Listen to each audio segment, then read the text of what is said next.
Are you a woman standing at a crossroads, eager for change? It's time to connect with your authentic and empowered self at Boss Leap. Join Dr. Sylvia Morris and Dr. Angela Walker in this empowering community where real-life stories of courageous and talented women inspire and motivate. Engage in honest conversations that foster well-being, drawing from our own journeys. Let us guide you toward profound growth and transformation in both your personal and professional life. Here are your hosts, Dr. Sylvia Morris and Dr. Angela Walker.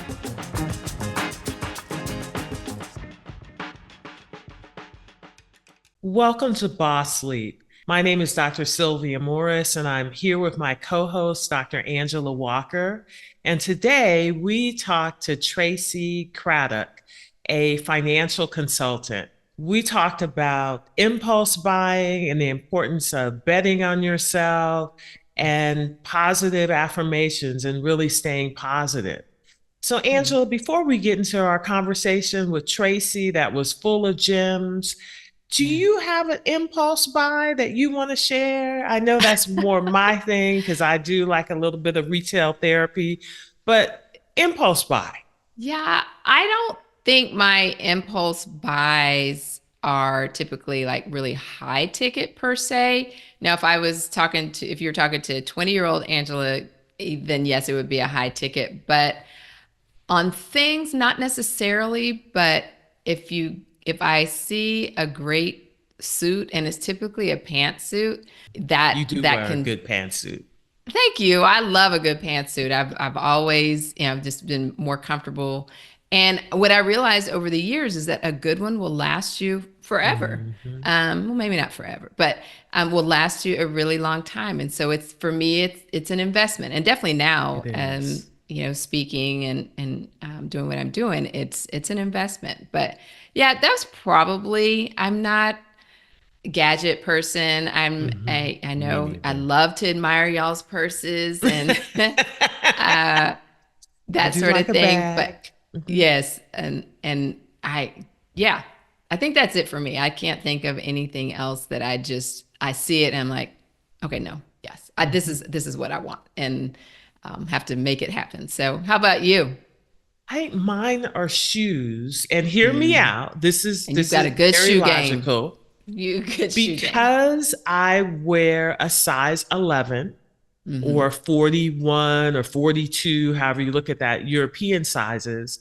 Yeah. That means it may not go on sale because it is the only size 11 that they have. Mm-hmm. So if I try it on and it looks good and it fits and it feels good, then if it is under a certain number, then yes, I'm going to buy said pair of shoes impulsively. Yeah. Well, you have bought very well because your shoe game is, bar none, is one of the best. It tells you about your personality, a shoe and a bag, and you have a great suit or a dress on, in my case, that's it. It does indeed. And our guest today has just talked about so many things, including impulse buying and buying, I think, smartly and investing, most importantly. So many pearls of wisdom that she provided. I think it's a great episode for our audience to hear, and something I'd like to share with some, my family as well. So without further ado, we're going to introduce our guest, Tracey Neal Craddock. Hello and welcome back to Boss Leap. I'm Dr. Sylvia Morris and I'm here with my co-host, Dr. Angela Walker. And today we have an exciting guest. We have Tracey Craddock. She is a financial consultant. And Tracey, welcome to Boss Leap. Thank you so much. Thank you so much. Really appreciate it. Glad to be here. We are happy to have you. Absolutely. And you are somebody we need. Well, I needed to be talking to 30 years ago, but we have so many questions to ask you. But I think kind of one of the first, some background information that we find that the audience, likes to know is, tell us a little bit about yourself. What did you want to be when you were little, Tracey, when you were growing up? What made you you? So I would say it's funny. I wasn't like Sylvia. Sylvia knew she was going to be a doctor. We've known each other for a long time, but I wanted to be an actress. You So did? yeah, it's funny. What? My mother would we went to acting school, me and my sister. Oh, I wow. think I What's might. funny is the guy who did was he involved in Friday? I can't remember. F. Gary Gray. He's like a director Okay, or whatever. yes, he's a He big went to time acting school director. with us. It was only three of us black kids. Oh, It was me, my wow. sister, and him.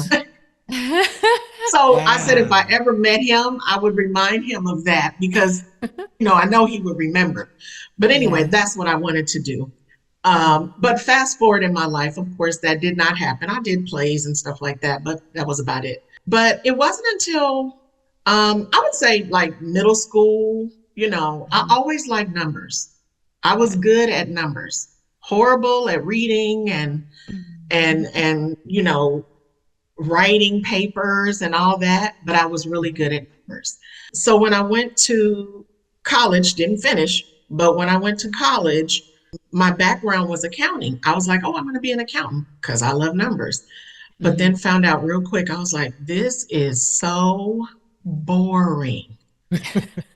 Just all You do day. have a lot of personality. I don't Yeah, see you as I an have accountant. too much, So I was like, this doesn't feel right, So anyway, make a long story short, because I think trying to figure out my life, I have pretty much done sales, and always it seems like numbers were wrapped around that, so to speak. I mean, I've done a lot of stuff, accounts receivable, accounts payable inside of leasing offices, which prompted me to also have to sell because you got to rent apartments. I sold Mary Kay sometimes, I learned a remember lot. the Mary Kay. Did you ever get the pink car? No, I didn't. I got on Target for one of the cars, but I didn't get it. Had a team and everything. And then, So Tracey, tell us, what do you enjoy about selling? you know what it is? I think for me, what is it about selling? I think for me, I mean, I believed in the product because I use it. I still use it even now. That's all I use on my face. So I have to believe in something to do it. But I think I love the people. I love meeting new people and talking to people. And I think when I look back at it, it was more about educating them on how good they can look. When we look good, we feel good, Yes. And so that's what I think I was attracted to there. And I did Mary Kay for years as I was working. And so I was working in the credit union, Connecta, which used to be Raytheon or Hughes, Howard Okay. Hughes Aircraft Okay. Company. Yes. Their old credit union changed names when Raytheon bought them. So that's where I used to work. And then I was with my friend one day and one of her friends, and basically she came over to the house and started talking about all this stuff that she's doing as far as financial stuff, and then I'm listening to her and I'm like, okay. Funny that she's talking about life insurance, and then she's talking about retirement, and she's talking about all this, and the whole time I can't even remember what she was saying.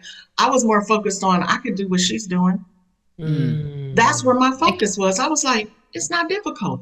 And can you tell us about where you were in life at this point? Where I was, it was more so, it was in 2000, like 2008, 2009, 2010, I'll say 2009, 2010, somewhere up in there, when the economy crashed. Took a dive. Tanked, Yes. So where I was working at the credit union, I used to, of course, do open up memberships, but I was also doing home equity loans and home equity line of credits.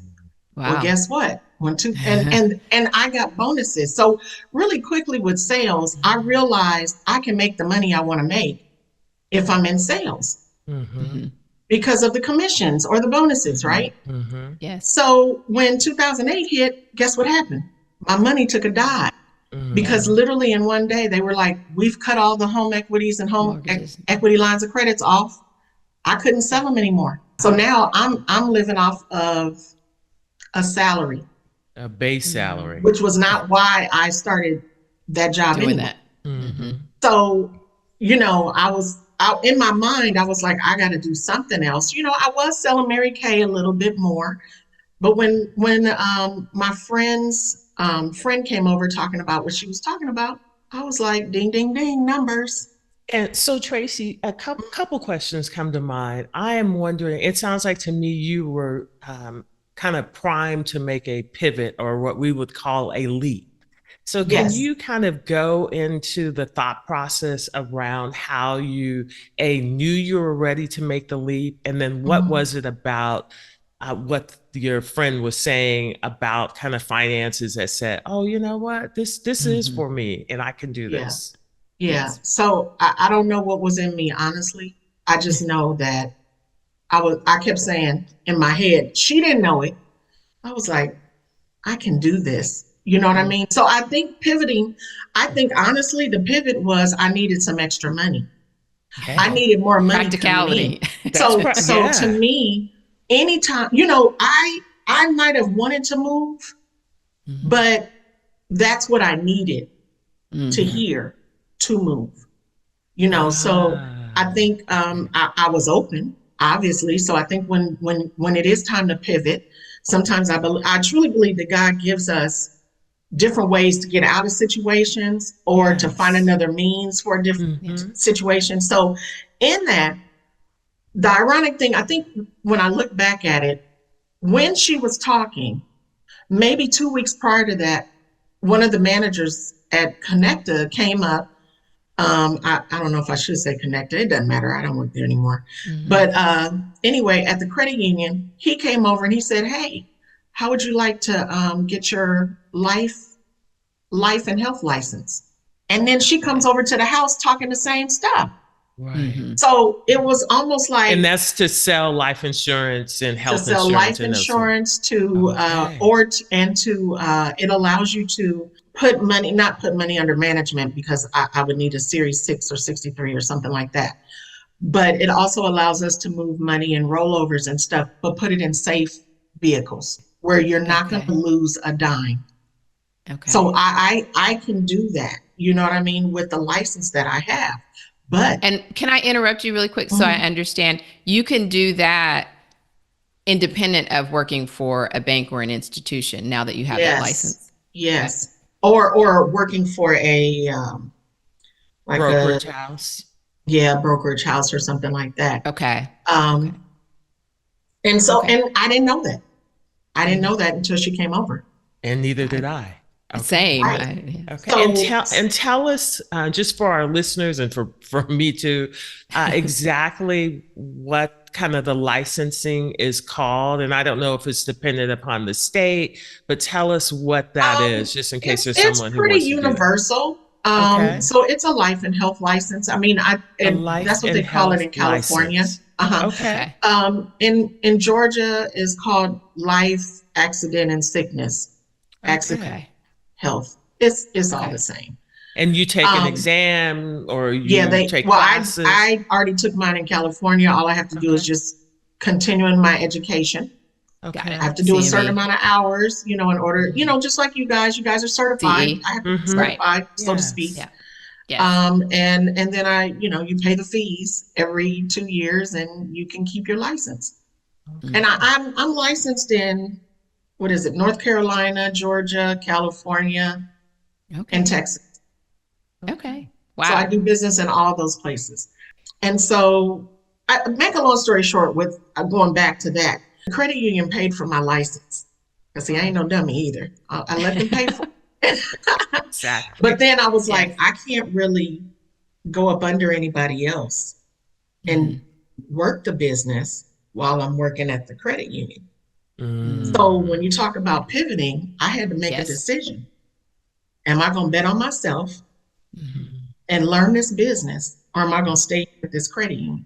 And so I ended up, for maybe about 8 more months, stayed at the credit union. I never wrote a piece of business, but I went out and I learned with who was training me. And then I left there and I went into selling copiers, which I hated. Like Xerox? I mean, sorry, I shouldn't say a name. Like, okay, copy machine, excuse me. Okay. It was kind of with that. But yeah, like Xerox, Canon. I sold copiers before, you know what I mean? Back in the day when I was in my late 20s, early 30s, you know. I think you can sell anything, Tracey. If you can sell a copier, you can sell anything. But I didn't like it. But I knew it, but I didn't like it. But so fast forward to 2010, I knew I had to do something to start making money in this business. You know what I mean? I found out with the credit union because, you know, I knew nothing about commission structure. I knew nothing about any of this stuff. And so what I found out was they had an actual financial advisor that I used to sit next to the whole time I was. And so as I'm learning this stuff, I'm hearing him in my ear too. So, you know, you never know what you're picking up when you're around, you know, in your place of business or what have you. And his assistant at the time told me that I kept asking them, what is my commission here? What is my commission here? And they would tiptoe around it, right? So she finally told me, well, the reason why they allow you to sell the life insurance, they're only giving you a small amount. They're letting what you sell, they give 90% of that to the financial advisor that's sitting here. Oh, wow. Wow. 90%. Wow. So I was, you know, so that's what really put a fire under my butt and said, I'm getting out of here. Yeah. So was that during that 8-month period when you found that out, or that's what prompted? Okay. So that was kind of the push. Okay. And after I heard that, I was like, let me go. Where can I go to make the money I still need to make? Yes. While I'm learning this business and growing this business. And that was in the copier business. Okay. I hated it though. I hated it, but I knew I had to do it. So sometimes we have to do something that we don't want to do in order to get where we need to go. Absolutely. You know, because everything is temporary. Yes. Right? I needed insurance, you know, because I have a daughter. And so that's what I did. I left there, went and sold copiers so that I can now make money in this business, and the rest is history. In 2014, I walked away from corporate America. Okay. All right. Well, congratulations. And following, it sounds like basically you were gathering your tools along the way. Those that you sought yourself and those that were just, you know, maybe divinely given to you along the way. But you were open to your possibilities. And I think that's part of the key. And then kind of given a prod at the end, like, okay, no, it's time to go. And you listen to that. So I listened.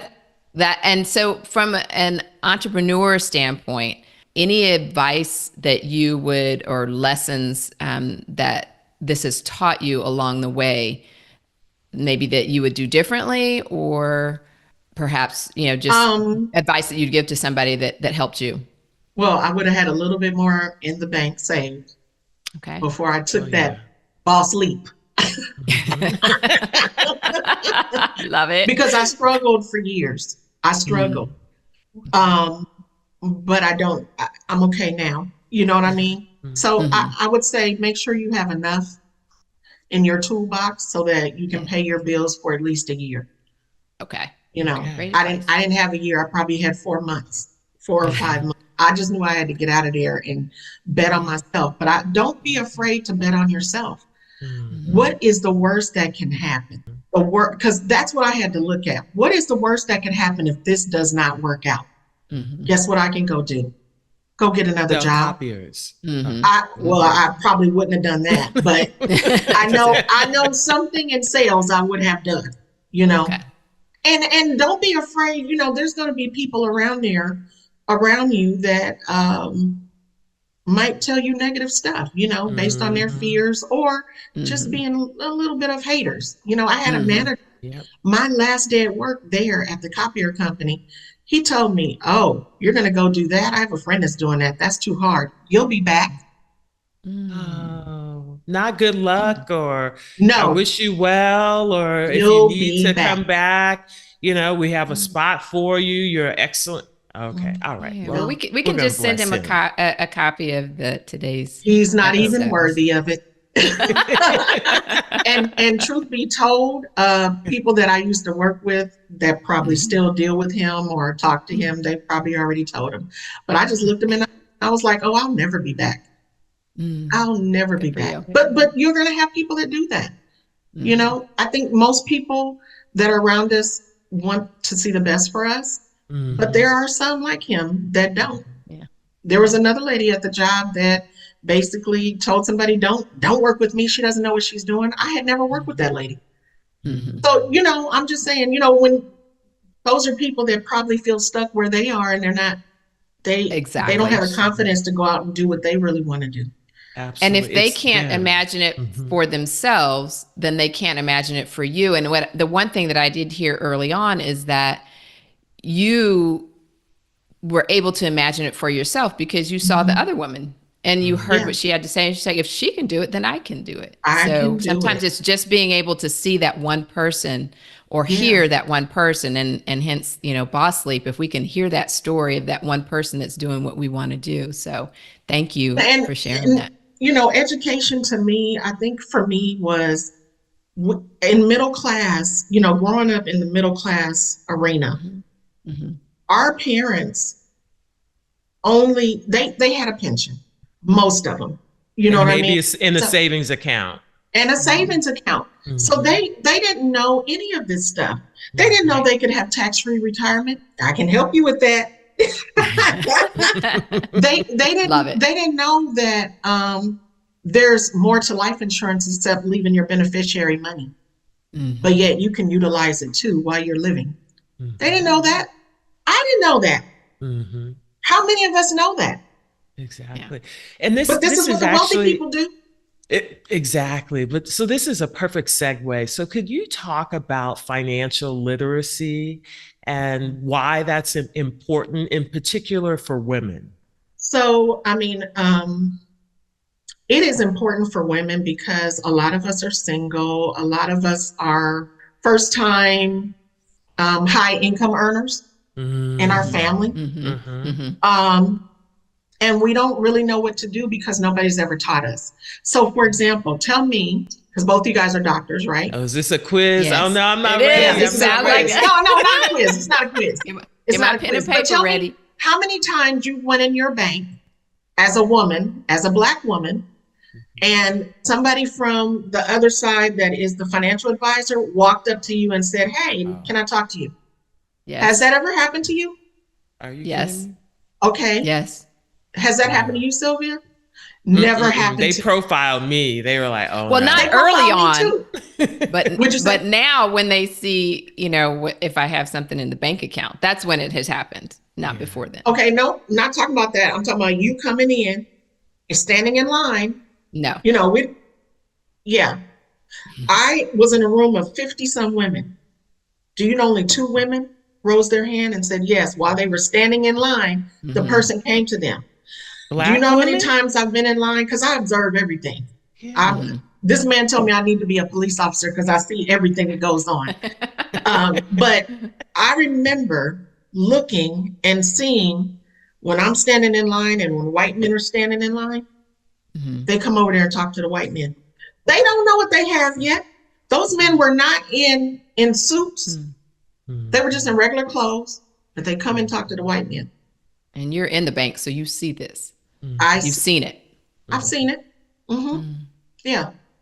Certainly our history, the history of America is that there is more wealth concentrated in men and particularly in non-people of color. So I understand why they are perpetuating this myth, but you're right. There are those of us who have resources, but more importantly than that, if you're in the bank, that means you hopefully are trying to build something, you're trying to grow something, you're trying to save and create wealth. So it's an opportunity to start a relationship. Yeah. And it wasn't in the bank that I worked in because I worked inside Raytheon's facilities. I'm talking about me being a client. They don't know who I am either. I'm in the bank standing in line just like everybody else. That's what I'm talking about. Okay. So to me, there is a need for women to know what is out there. Now, nothing is bad, but what I say is you should not have all your eggs in one basket. Mm-hmm. If all your money is in a 401k, that is, as we've seen 2 or 3 days ago, what has happened. Yeah. We know it goes up. Volatile. Excuse me. We know it goes up and down. I mean, you know, that's what it does. But what if it goes down at the time that you're about to retire? Because that's what happened in 2008 to several of my, not my clients, my clients meaning at the credit union. They had to wait 5 more years to retire when they were going to retire in 2008 to recoup that money. Who wants to do that? What if you're 65 years old? Now you got to wait till you're 70. That shouldn't be. So what I do is I meet with people to find out what their goals are, when they want to retire, all that stuff, but really show them how they can actually utilize certain types of vehicles where they can have, for one, tax-free money. For two, if it's too late for that, but they still have saved up some money, how they can, I create pensions for people. They can have their own pension. Might not be tax-free, but I can create a pension. There was a lady, she was still working. She's my client. She's 73 and she was still working and she wasn't sure how she was going to be able to retire. Well, literally it was about 2 weeks before I moved here. Isn't that crazy? I was at a woman's event and I wasn't, well, God knew I was supposed to be up there, but I was just supposed to be in the audience and they called me up to talk. So I just kind of said what I said and it resonated obviously with her and we ended up talking and now she's able to retire, you know. That's huge. Yeah. That's huge to be at that stage and still be able to kind of create the light and then see the light to retire. That's wonderful. And so I'm independent. So I literally can shop the industry. I have over 200 carriers. I have a marketing director that I work with on a consistent basis where I went situations like that, you know, because that's not common. 70-some years old and needing to create a certain amount of money per month. And I can go to her and say, hey, this is my situation. What do we have? So that's something I've never heard of, being able to create your own pension, but I have heard of like probably other things that, you know, and especially, you know, as a physician, you get things that are thrown at you in terms of making money and making it fast and quick. So along, you know, kind of that vein, what are some common like financial myths that maybe hold women back or trip them up along the way? Well, financial myths. The get rich quick scheme has that doesn't really work. You know, you do need some time. You need some money coming in. You know what I mean? I'm trying to think myths. Or maybe just these things that I'll say we the don't understand. biggest myth that's out there. Okay, I'll say the biggest myth out there is that the fact that all you're doing is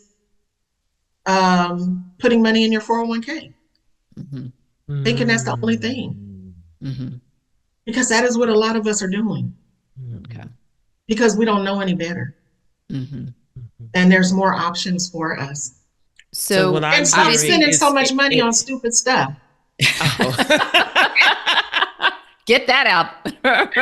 Get that out for everybody. Stuff that isn't gonna bring you anything. You know what I mean? It's okay to go shopping. Online it's okay. Purchases. Yeah, but it's and you know, you don't want to not live. You know what I mean? You want to travel. You want to live. You want to do all this. But come on, like, do you really have to have the latest and the greatest of this or that or you know, whatever all the time? How do we then live for today but plan for the future? Any kind of pearls on how we can kind of manage it or navigate that? That's all, to me, that's all about budgeting your money. Okay. Are you a spreadsheet girl? Do you use an app? What are some real ways in which you budget? I can do both. Okay. I can do both. It's whatever the people are comfortable with. Okay. But really, I can sit down with you and just talk to you. And honestly, nowadays, you can pull up your bank account and see where you're spending most of your money. How And about most that? of it, usually what I find the most is spending it on food, going out, entertainment. You know what I mean? When you look That's at true. somebody's stuff, that's what you see. Mhm. So right away, like I can ask somebody, oh, do you like coffee? Do you drink coffee? Oh yeah, I drink it every day. You go to Starbucks? Yes, I know I shouldn't. Okay, well, it used to be $5, now it's $7. If you buying some food with it, Yes. you're gonna spend $15 or Mhm. Yes. $16 in there, right? But Right. let's just keep it simple. Let's just say $10. Well, you go to Starbucks 4 times a week. That's $40 a week. That's And that doesn't $160 a include month. lunch if you're buying lunch out Right, too. right. Yeah. And that's just Starbucks. Mhm. Yeah. So, right, it doesn't include lunch. So we're talking anywhere between, I would say $150 if we're just talking about lunch and Starbucks. $150 to about $500. That doesn't include dinner. But what if you go out and spend money on dinner? So I don't want you to stop doing certain things. You just need to curb it. So if you're saying, I don't know where I'm going to get $500 a month to invest in. Okay, That well, right there. you got it. Let's just see where you're spending your money and let's see if we can Mhm. curb it. We're not creating any new money. We're just seeing where we can take this. Maybe you make your lunch for 2 days. You know you're going to have leftovers, Mhm. and then go out 1 or 2 days, during your work week. Make your coffee at home. So budgeting, I hear that. Creative ways in kind of outside of your 401k, I hear that. So you are a financial consultant, and what other avenues do women have to get reliable, evidence-based advice in terms of, their financial matters? What, for the novice, for the woman that's never talked to anyone, and I'll be quite frank, we didn't talk to a financial planner, my husband and I, until my father passed away, and it just happened to be he was using one and he trusted. And I said, if my dad trusted this company, I'm going to use them. I had wanted to for a long time, but you just keep kicking the bucket down the road. Right. Because it's not sexy. It's not It's fun. not, no. So where, what do you advise? Obviously, people can come to you, but not everyone in the world can come to you. So what's your advice in terms of how to Well, find everyone in advice? the world can't come to me, but everybody in the United States can. Okay. So Okay. everybody in the United States can. They can And come and Okay. talk to me. I And that will would give be them a T advice. What's the name of your company? T financially. T So financially. it Okay. stands for Together Everyone Achieves Financially. Okay. And it also, the little black part of it, I got the T. I have the information. Got it. So yeah, I usually sit down and have a 30-minute consultation Okay. with somebody just to find out what their goals are, when they want to retire, that kind of thing.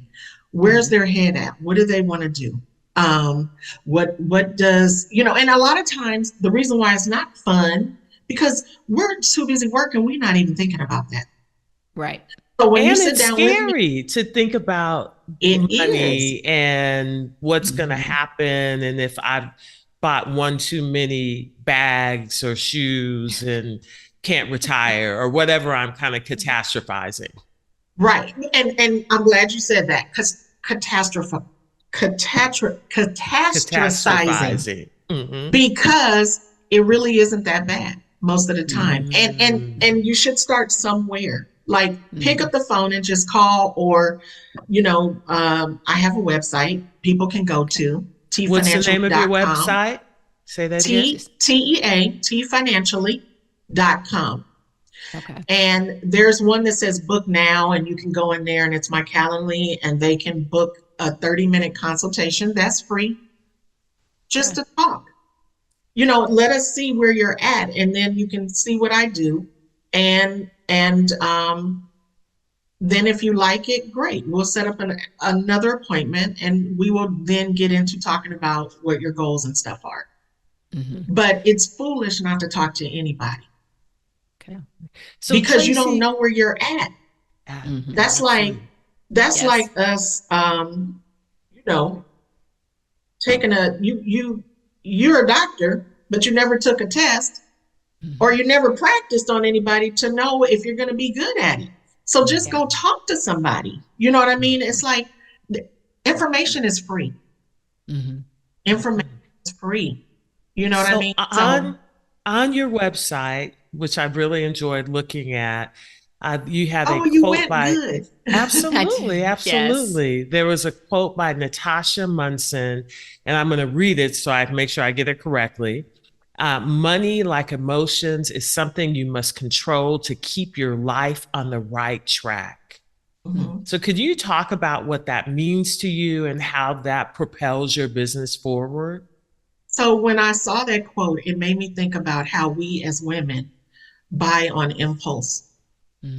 A lot of times. That's what it rang out to. Okay. And so, because we want what we want right now. So to me, if we're filled with emotions, and when you're filled with emotions, you're not doing the best. You're not being your best.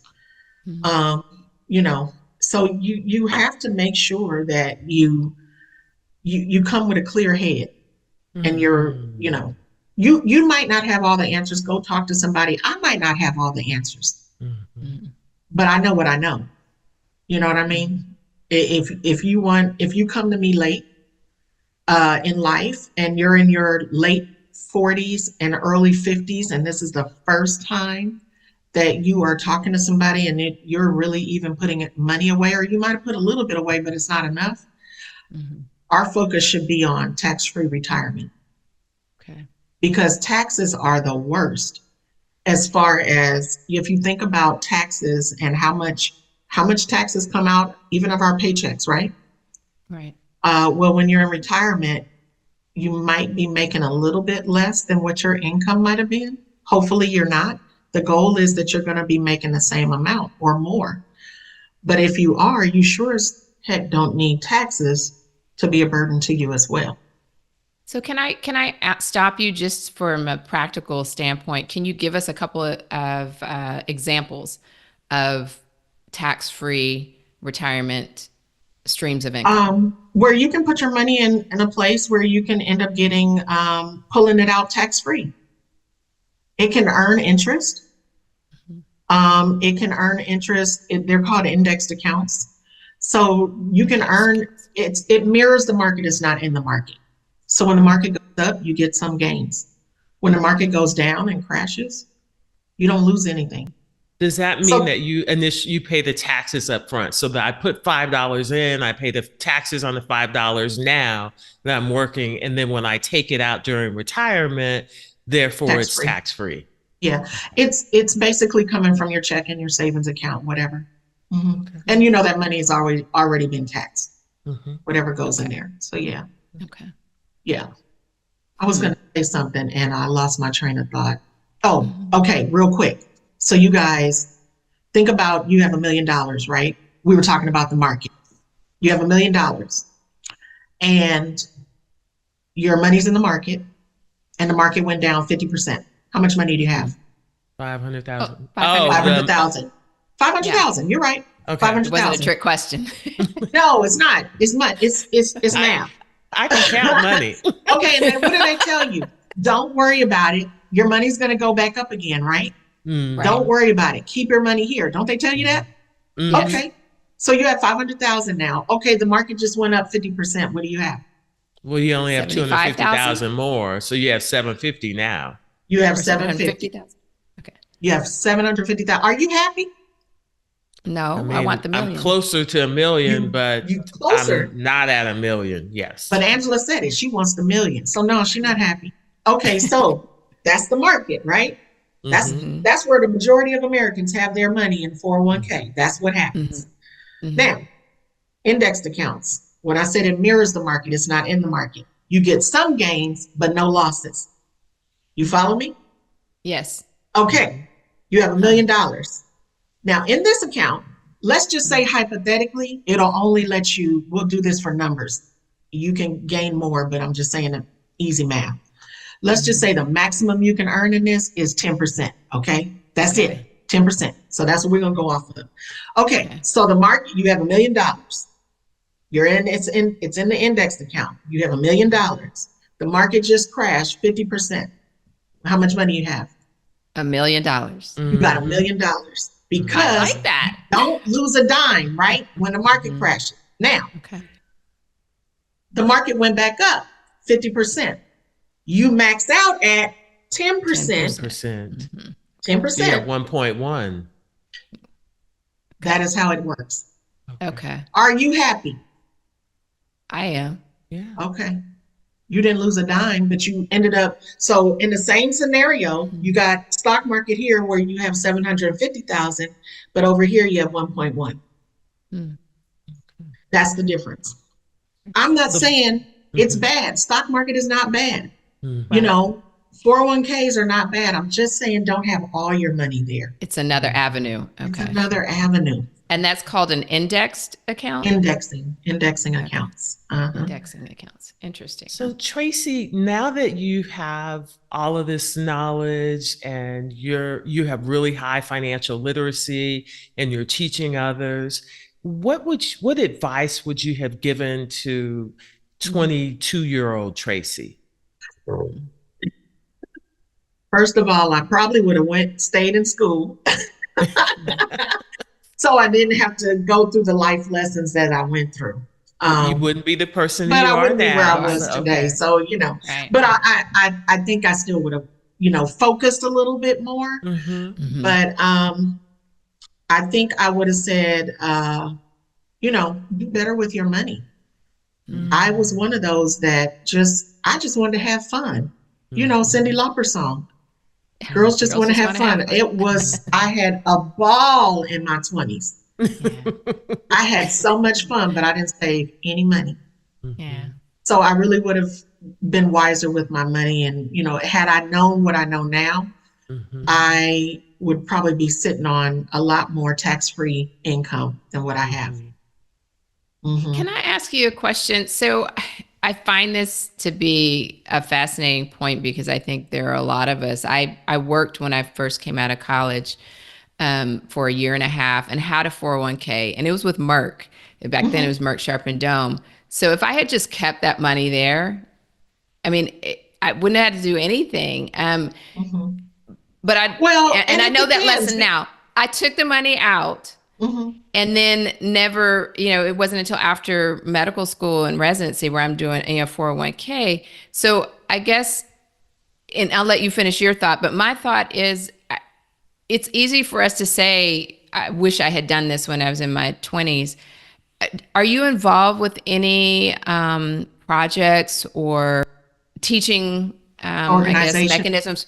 Yeah, for younger women. Because for me, mom, to tell my girls something, they're like, it's one here and out the other. But I'm just wondering how can we create this education for the young women? Greater financial literacy. Absolutely. Yes, at a young age, so they can.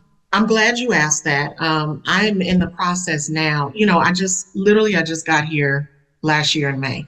You moved from California to Georgia. To here. So I'm just getting my footing. I'm the T financially that, you know, I'm shutting that down in California so I can open it up here in Georgia, my business. And then I am going to start probably going to the churches first to see if I can do free seminars and help out, you know, that kind of way to get it out there. I joined the chamber. So my thought process is to do that. You know what I mean? And it's more so educating the parents as well as, you know, maybe going into schools, you know, if the schools are open, high schools. I'm just going to champion the schools because I think the parents, I feel like I've done a decent job at talking to my kids about it, but I just find that sometimes if they get that information from another source other than parents, they'll tend to valuable. Listen. Yeah. And so, I mean, I'm open to all of it. And that's the plan, you know, but I also talking to women. I see you also, you know, social media is huge, whether we like it or not. And whatever your feelings about your favorite social media platform would probably be another avenue. Certainly you're here Definitely. with us on Boss Leap, but you definitely, what you're saying will translate really well. Right. And you do want to get it, the earlier the better for your kids, will be great. Yes. Because even with life insurance, like your kids should be getting life insurance as soon as they have a Social Security card. Yes. No joke. And you guys are fortunate because what I understand, and correct me if I'm wrong, when you're in medical school, don't they bring like a financial advisor in there to talk to you guys? They don't? Tracy, are you kidding me? No. Not Well, when we went where to you school guys in the went? dark ages. Mm-mm. Okay. Well, maybe they do something like that now because I did hear, I don't know what school it was though, but somebody had told me that they do have financial advisors that come in and talk to medical students or something of that nature, No. which I'd Maybe never heard of. residencies. In Maybe residency or residencies something. now, Maybe. perhaps. That would be great. But no, what's a point of contention, and we talk about that in our book, The Game Plan, is how we wish, and I advise my mentees now to speak with a financial planner early rather than later, before you're really making the money to even, manage your debt. So yeah. It's important. It's important. You know what I mean? And like I continue to say, because when I talk to people, they're like, well, why is all my money over here? And blah, blah, blah, blah, blah. And I'm like, none of it's bad. It's just, Yeah. you got So can we go can ahead. we ask on a whole different avenue? I heard that you're a mother. I am. She You is are? 28 years old. She's a teacher. Okay. Oh, She wonderful. don't listen to me either, so I understand. She don't listen. I'm actually getting her something right now because I'm like, you just keep playing around. Let me help you out. I ain't paying for this forever though. Yeah. So what has it taught you then in general in life? Obviously, I know I'm in the same boat. We can talk to them about what we do and our advice, but I think that ultimately How old are your they kids? hear it. 25 and 23. Okay, that 23-year-old, yeah. Yep. Give them about 5 or 6 more years, then they'll start saying, "Oh, mom," are they boys or girls? Both girls. Okay. "Oh, mom," they gonna start sounding like you. Give them a little longer, because this one now is starting to sound like me, and she admits it. Before it's like, "I'm not like you." I'm like, whatever. But yeah, so it's funny. I had a conversation with her yesterday. I was like, look, I'm just gonna start this for you because it's already too late, and I should have done this, that, the other, and I waited for you, and blah blah blah. And then I'm asking her a question. She said, "I don't know, whatever you feel is best." I was like, okay. Whereas before it's like, I don't literally, because she's, at 21, or 18 actually, they're grown. Yes. She would not sit down with me. She would not. She was adamant. No. Yeah. I don't want to do all this. It's different coming from mom. It Yeah. is. So Both of them, but if I mistake me or correct me if I'm wrong, both of them, because they've worked, since they were in high school, can contribute to Roth IRAs from Jump Street. And I think I've been talking, and so it's sometimes what you've done is just kind of holding their hand and actually putting things in motion. So yeah, right, well, thank you for sharing that. They can do that. This is your business. It's under a business name. A Roth IRA? No, your Boss Leap. Oh, It yes. is. Yes. It is. Boss Leap Pocket So LLC. you can have them in the summertime come work for you. And guess what they can do? You can set up that max Roth IRA for them, max it out. Or they can max it out, whatever you want to do.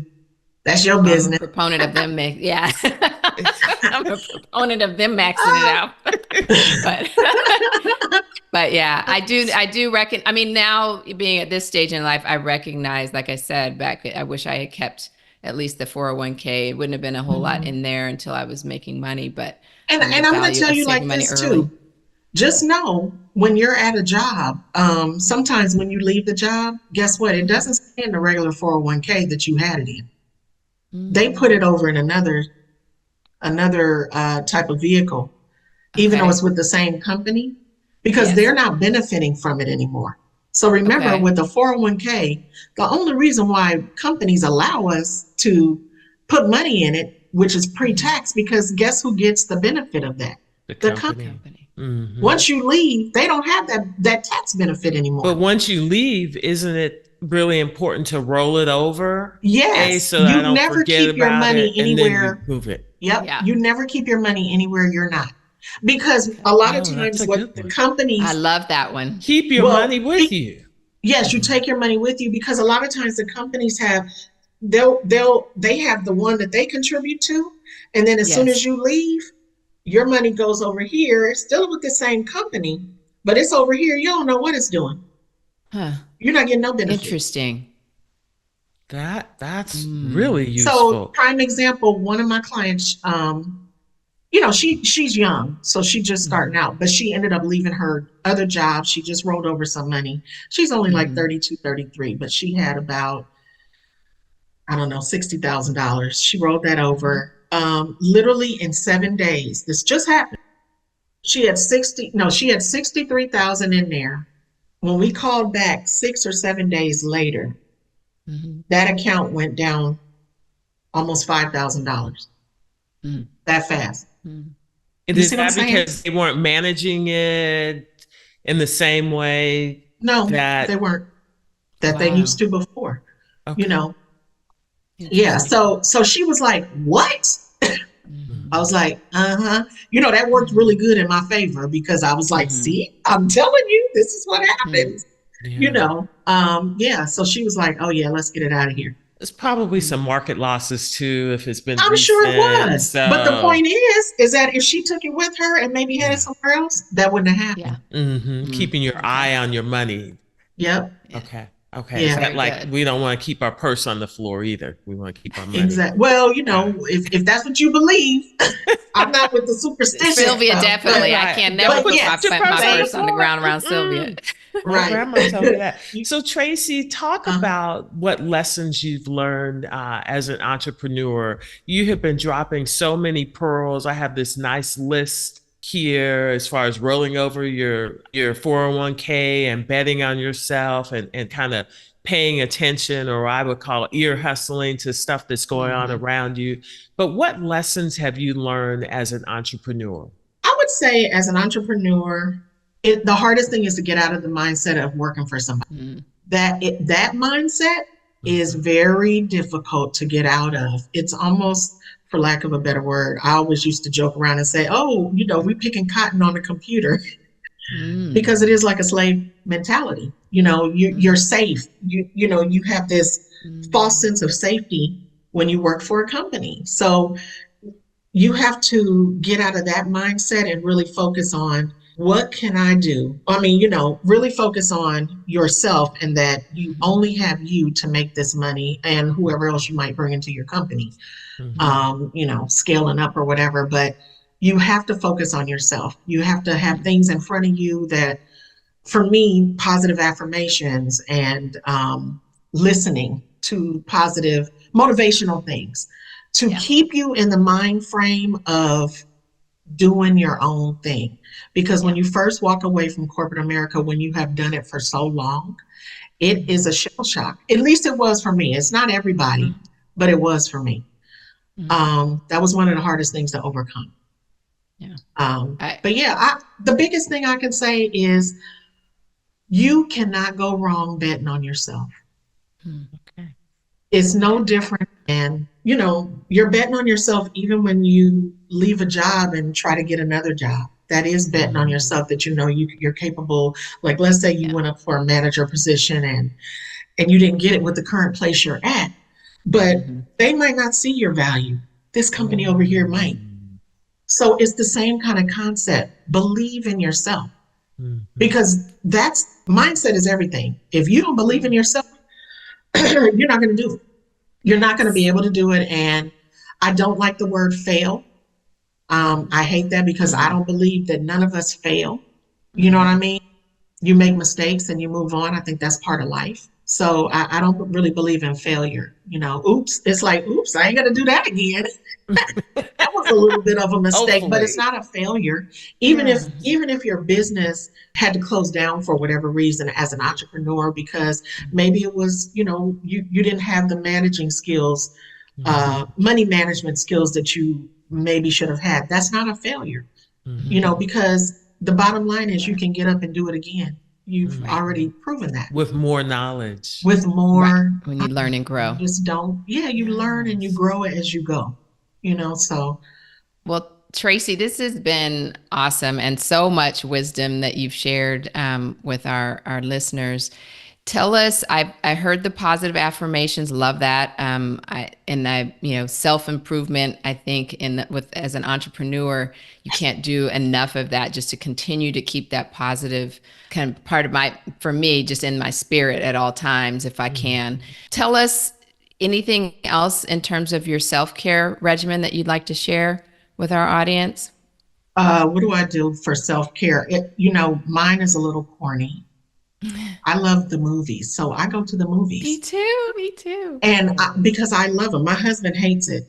He'll fall asleep on a movie at the house. So, I hate paying for him to even go to the movies because he'll be asleep unless it's full of action. But I love going to the movies. Same. That's my self-care that I do. And I will go in the middle of the day.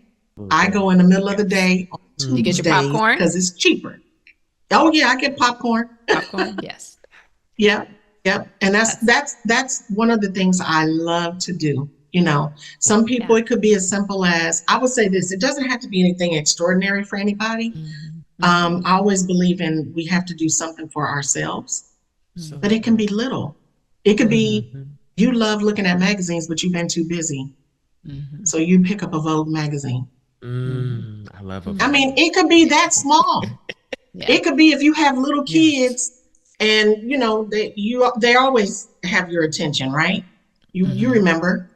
Yes. I used to have to go in the bathroom, and I trained my daughter, don't come in here when I'm in the bathroom. But I would just sit in the bathroom and be chilling and looking at a magazine. There you go. So I can have some downtime. Been there, done that. So it can be that small. It doesn't have to be something major. So that's what I do. That's my thing. But my thing is, I want to leave everybody with, remember this, we are the authors of our stories. Yes. We are all the author of our story. What story do you want to tell about yourself? And whatever it is that you dream about or think about, or whatever the case is in your wildest dreams, you can do it. You can do it. That message. You know what I mean? Because I don't think that anything that we can imagine, we can do. There's nothing that we can't do if we imagine it. It's true. And we are going to God leave put it that there in our imagination. That means that he's given us a way to get it done. My goal is to have a financial literacy building to where I can get, this is my big girl dreams. Yes. To where I can get some of these multi-millionaire and billionaires to come in and teach these people. I don't know how I'm going to get it done, but that's in my wildest dreams. Love it. Absolutely. And whatever area people want to go into, because I think it's important. Somebody might want to be a cleaner, own a cleaners or a grocery store or whatever. There's people out there that are doing it. Yep. So let's teach them. That's how we build a community where we don't have to depend on anybody else. That's where together everyone achieves financially comes from. And Tracey, where can our listeners find you? You can find me. I'll give you my, the easiest thing is to go to my website. Okay, which is? And book an appointment. So, because I'm not on Instagram and all that, but but yeah, so they can go to teafinancially.com and book now, and then book an appointment with me. Okay. Awesome. Yeah. Well, Tracey Craddock, we thank you at Boss Sleep.